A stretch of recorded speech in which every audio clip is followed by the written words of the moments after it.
कुशीनगर का कुबेर स्थान थाना पुलिस की कार्यप्रणाली हमारे बगल में बैठे हैं, वे विस्तृत जानकारी देंगे। लेकिन इतना मैं आपको बता देता हूं कि पहले भूमाफियाओं के द्वारा पति पत्नी का झगड़ा कराया जाता है, पुलिस उसको उठा के थाने में लाती है और पुलिस भूमाफिया को ही सुपुर्द कर देती है। अब उनको वहां से उठा के ले जाके कचहरी ले जाया जाता है, जहां बाकायदा बैनामा करवा लिया जाता है।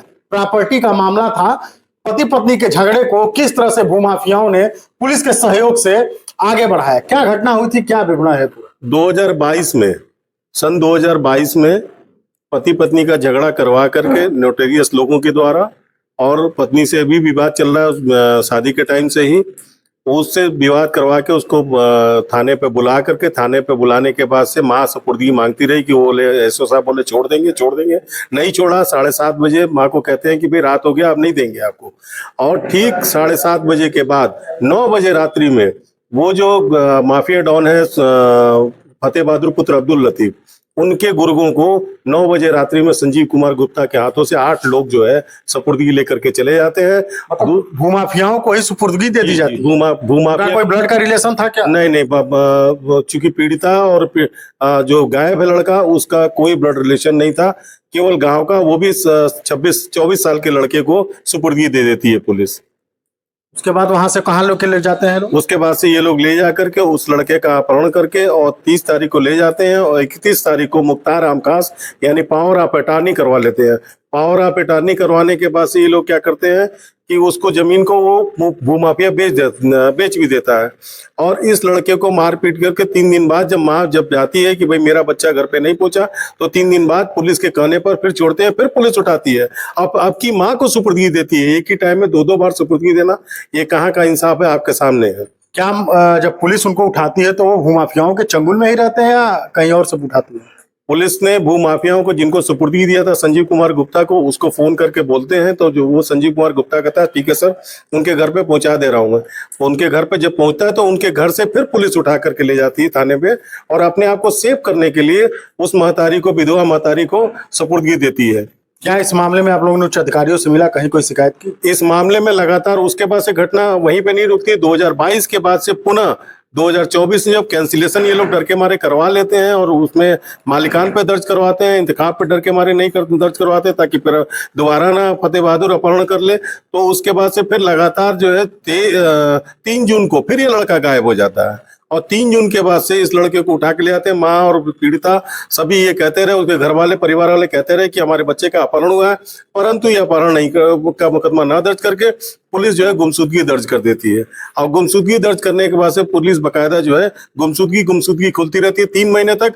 हम लोग लगातार पॉलिटिकल अप्रोच और लगातार माननीय मुख्यमंत्री जी क्या और अपने मुख्यमंत्री जी क्या, माननीय नीतीश जी क्या, सबके सूचना हम लोगों ने किया, गृह मंत्री क्या भी ट्वीट किया, सब कुछ किया, परंतु मुकदमा उन्होंने नहीं लिखा।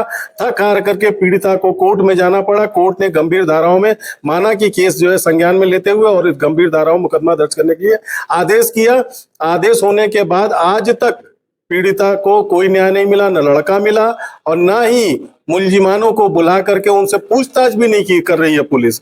अब गिरफ्तारी करना तो दूर की बात है। लड़का अभी भी आप लोग के संपर्क में नहीं है, कहीं नहीं है, कुछ पता नहीं चला? हम लोग चारों तरफ से अपनी रिश्तेदारी, नातेदारी और यहाँ तक कि जो ओजैती सुकैती जो कहते हैं गांव में पीड़िता कहना था, तो वहां तक किया गया, और आज तक लगातार लड़का कहीं ना संज्ञान, न कहीं हमारे टच में है, न कोई फोन पे। और जो लड़का 2 सेकंड अपने फोन से दूर नहीं रहता था, वो लड़का, सवाल इस बात का है कि 6 महीना फोन से दूर कैसे रह गया। यहाँ तक कि कहने का मतलब न्याय, वो अगर टॉयलेट में भी जाता था तो फोन को जल्दी जल्दी फोन के चक्कर में आता था। आप बताइए, ऐसे लड़के को जो फोन से दूर नहीं रहता था, ऐसे लड़के को वो फोन से दूर कैसे रह पाएगा? कहीं आपको यह आशंका तो नहीं है कि भूमाफियाओं ने उनके साथ कोई अनहोनी घटना कर दी? पीड़िता का कहना, पीड़िता के जो लड़का गायब है, उनके भाई का भी कहना है सत्यम का कि 100% यही लोग अपहरण करके ले गए हैं, क्योंकि दोबारा बैनामा करवाने के लिए, चूंकि पुलिस के संज्ञान में आ गया मामला, हम लोग फास्ट हो गए हैं, पुलिस भी दौड़ रही है, इसलिए बैनामा नहीं करवा पाए, तो अपने पास रखे या तो ये मार के कहीं फेंक दिए। आप सत्यम हैं जी। क्या आशंका है आपको, कौन आपके भाई को ले गया? आशंका यही है कि संजीव कुमार गुप्ता, मंटू राव, संतोष यादव और फतेह बहादुर और अपने 2-4 साथियों के साथ मिलकर उसका किडनैप कराया है और उसकी बीवी भी उसमें साथ में है। उनकी बीबी अभी कहाँ है, बातचीत होती है, संपर्क है? नहीं, अभी कोई संपर्क नहीं है। पिछले 5 साल से वो अपने मायके ही रह रही है, किसी को कोई खबर नहीं है। क्या बीबी भी उनकी इन लोगों के संपर्क में है? जी, इनकी पत्नी जो शिवम सिंह जो गायब है, उनकी पत्नी उनके संपर्क में पूरी है। अपने खाते में पैसा मंगवाती है। इसी बैनामा जो हुआ था, उसी बैनामे में 3 लाख अपने किसी खाते में मंगाई है। उसका भी सबूत है हमारे पास और हमने पुलिस को भी दिया है, परंतु अभी तक उससे भी कोई पूछताछ पुलिस ने नहीं किया है। पत्नी कहीं कहीं अपने पति को ढूंढने का, चाहे किसी से पूछने का कभी कोई प्रयास नहीं की? नहीं, पत्नी क्यों करेगी? पत्नी तो खुद मिली हुई है अपराधियों के साथ में, तो वो क्यों करेगी? नहीं करेगी ना वो। और दूसरा, इसी क्रम में लगातार जो है हम लोग के ऊपर दबाव बनाया जा रहा है, क्योंकि मुलजिमानों को पुलिस पकड़ नहीं रही। हम लोग के ऊपर झूठे केस में फंसाया जा रहा है। एक हरजन एक्ट में मेरा भी नाम, जबकि मैंने सूचना दिया था कि देखिए गांव में विवाद हुआ है, पुलिस जो है मेरा भी नाम हरजन एक्ट में एक महिला की तरफ से उन लोग अपराधियों ने करवा दिया। उसके अलावा मेरे ऊपर हमला हुआ, क्योंकि इसमें सर्वे सर्वा पैर भी मैं कर रहा हूँ, क्योंकि पीड़िता जो लड़का गायब है वो मेरा रिश्ते में, दूर के रिश्ते में पटीदारी के नाती लगता है, तो इसलिए मैं पूरा सपोर्ट कर रहा हूँ। तो आपके ऊपर भी हरजन एक्ट लग गया है? हरजन एक्ट लगाया है उन्होंने। उसके अलावा हमला, उससे पहले हमला किया। इसमें एक विजय राव नाम का व्यक्ति है और उसके साथ में 5 अज्ञात लोगों के द्वारा जो है, अब तो नाम सामने आ गया है, इसमें संजीव कुमार गुप्ता वगैरह सब लोग थे। इन सबों ने मेरे ऊपर हमला किया था, जिसमें मैं बच गया। कसिया थाने में रिपोर्ट भी दर्ज है, परंतु उसमें भी कोई कार्रवाई नहीं हुई है। अच्छा, बताइए कि पुलिस जब इनके भाई को उठा के लाई थाने पर से और भूमाफियाओं को सुपुर्द की, तो पुलिस पति पत्नी के विवाद में लेके आई थी या किसी और मामले में? पति पत्नी के विवाद में ही लाई थी। यही तो नाटक हुआ था, जबकि कोई विवाद नहीं हुआ था। पत्नी से एप्लीकेशन डलवाया गया था और डलवा के बाकायदा जो है गेम के तहत में उसको रखा गया और फिर सुपुर्दगी उनको दे दिया गया भूमाफियाओं को।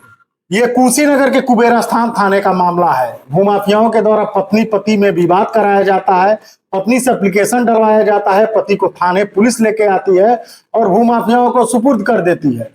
उसके बाद जब भूमाफिया उसकी जमीन अपने पक्ष में करा लेते हैं, उसके बाद उन्हें उसी भूमाफियाओं को जो है सुपुर्दगी दे दी जाती है। ये मामला कुबेरस्थान कुशीनगर का है। मुख्यमंत्री के जिले से सटा हुआ जिला है और गुड पुलिसिया सिस्टम की बात करने वाले लोग मुख्यमंत्री के जिले में एक तरफ कहते हैं कि मच्छर और माफिया उत्तर प्रदेश छोड़ के चले गए हैं, दूसरी तरफ पुलिस के शागिर्द में माफिया अपने आप को